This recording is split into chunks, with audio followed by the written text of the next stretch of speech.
Continuing with the lecture, notice that we have replaced here the map with a bigger one, and the transition probabilities and evidence probabilities were were placed on the right. So to arrive in the state here, which is for rain true, from time 1, from rain true at it can happen from rain true at time 0, and the transition between rain true to rain true in the next state is, as per the conditional probability tables over here, it's 0.7. So 0.7,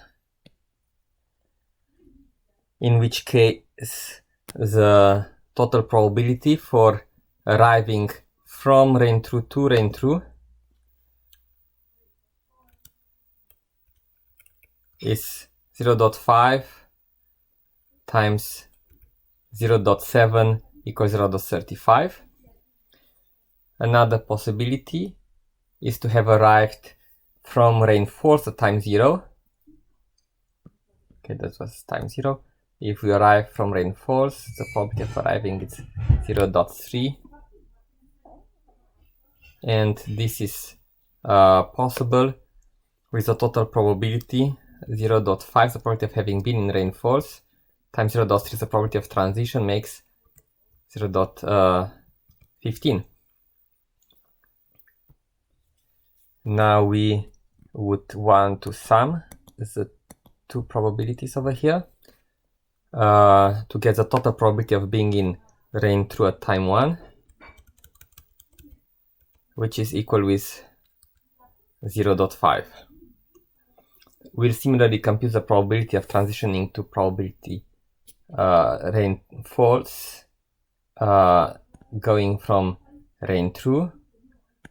So that's 0.3 probability to transition from true to false, as illustrated by the conditional probability table here. So the total probability of arriving there from rain true in the first step is 0.5 times 0.3, 0.15. And the probability of arriving from rain falls at time 0, the probability of transitioning on the same between the same states, it's for rain is 0.7, based on the transition probability again here on the top. So we get a total of 0.5 times 0.7 is 0.35. We'll sum up these two probabilities and we'll get a total probability of 0.5 at being in rain true, in rain falls, transitioning from the two states of state 0. But now we also have evidence. We know that we have umbrella equals true in state 1. So because umbrella is true in state 1, we look at the probability for the transition being true, for the umbrella being true if we are in rain true, and we see that there's a 0.9 probability. So we multiply the probability of being in transitioning to rain true with the probability of the umbrella being true, which is 0.9, getting a total of 0.45. Notice that this is a corresponds to the algorithm we have seen in the previous video, namely we have the probability being equal to probability of the evidence which was 0.9 in our case, times the sum overcoming from rain true and rain false of the transition probabilities, times the probability of having been in the previous state. The probability of having been in the previous state was 0.5 in both cases. The transition probabilities were 0.7 and 0.3. And the probability of the evidence umbrella giving rain true and rain false were 0.9 and 0.2. So these are the terms that were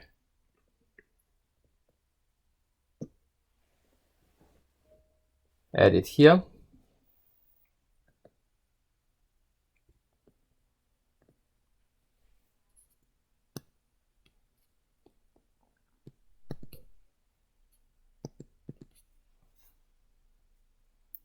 Now we are going to need just one more step, namely, first let's not forget, so the in state rain equals false, we have to also take into account the fact that the umbrella is known to be true.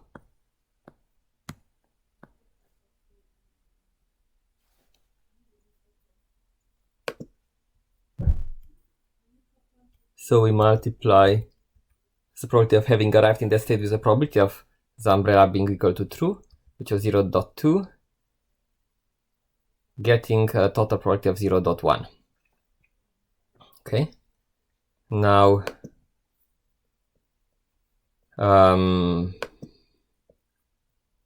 let's apply the last step of the round, which, as illustrated here, it's about the alpha. We have to normalize, and in order to normalize the probabilities, we have to sum 0.45 plus 0.1. So 0.45 plus 0.1 makes 0.55. And now we can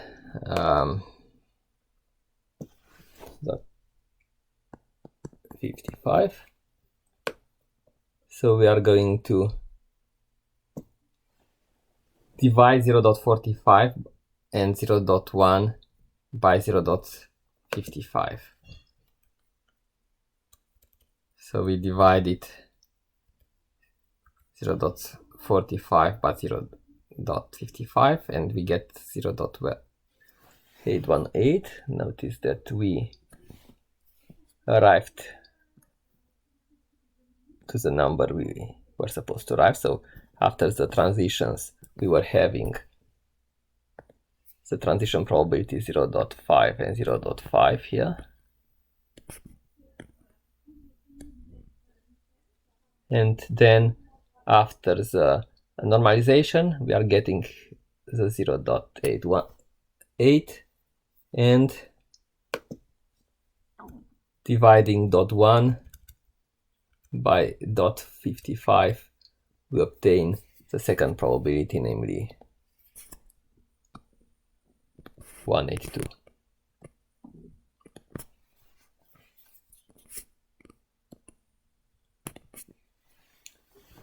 Okay. At this moment, we are done with state 1 and time 1, and we can go on and make the computation for times 2.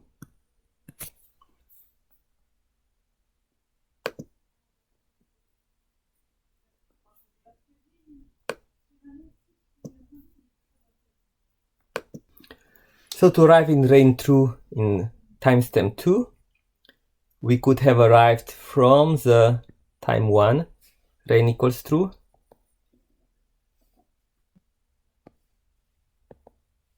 like that.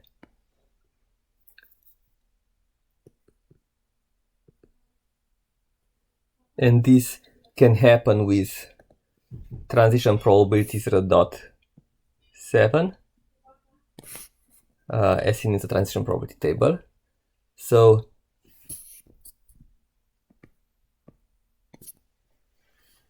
the total probability of arriving in time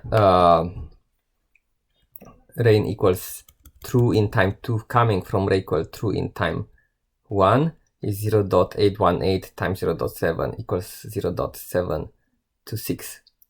The other way of arriving in rain true at time 2 is coming from rain equals false at time 1, which can happen with probability 0.3 as also observed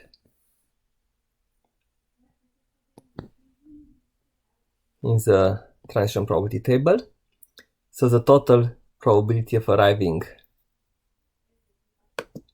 in time 2 at rain true from time 1 rain false is 0.182 times 0.3, which is 0.546.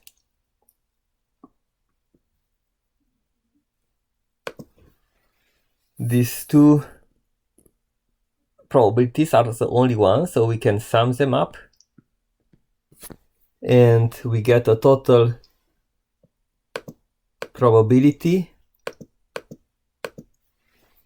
to arrive in time 2 at rain 2 coming from all possible directions of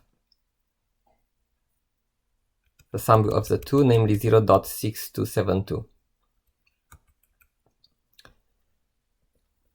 Similarly, we are going to compute the probability of arriving at time 2 in rain false. We can arrive from rain true with probability 0.3 transition probability, changing it into different states from rain true to rain false, 0.1 minus 0.7. So total probability is probability of having been in rain true at time 1 times the transition probability of 0.3, 0.2454, and the probability of arriving in rain false coming from rain false with probability 0.7. It's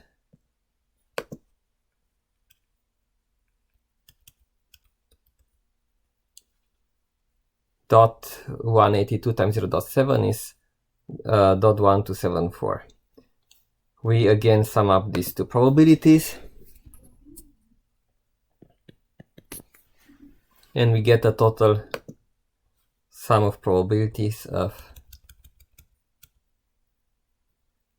0.3728. Now we have to keep into account the fact that also umbrella at time 2 is also equals to true, which means that we have to weight the probability with the probability given by the evidence, like in likelihood weighting, and we get a total of and 0.6272 times 0.9, the probability of having umbrella true, getting 0.56448. For the case where rain is false, probability of having umbrella 2 when rain is false, remember we still have umbrella equals 2, is obtained by multiplying with the probability of having umbrella 2 in time, the time when it's not raining, and this is 0.372 times 0.2, it's 0.7456. Now we can weight the two probabilities. So we divide by the sum of the two. Note that the sum of the two probabilities it's 0.645448 plus 0.3728 together summed.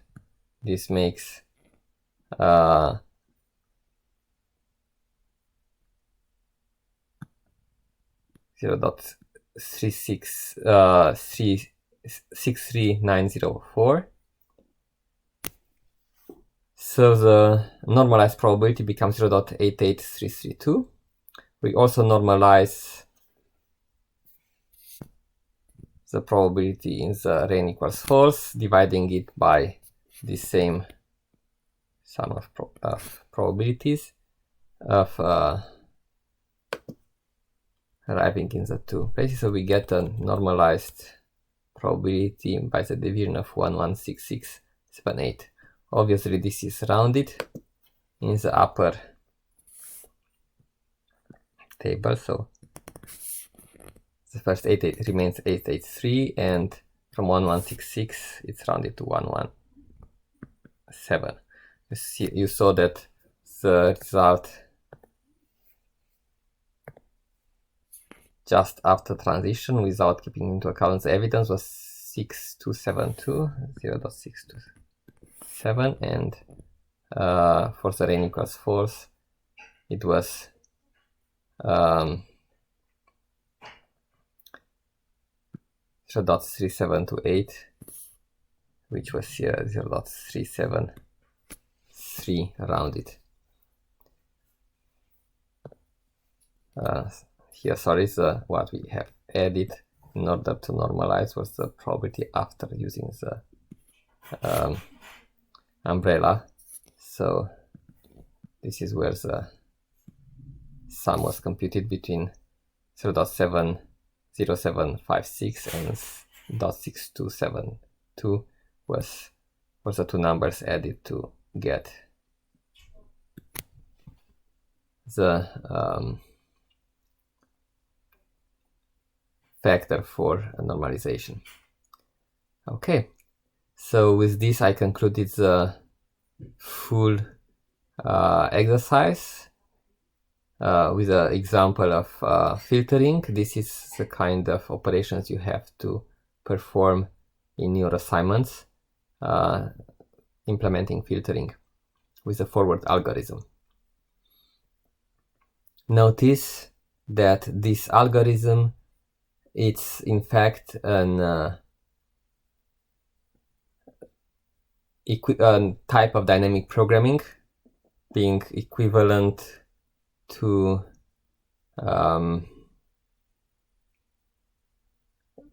being a type of variable elimination, where the variables are eliminated from, in this case, from rain 0 toward rain n.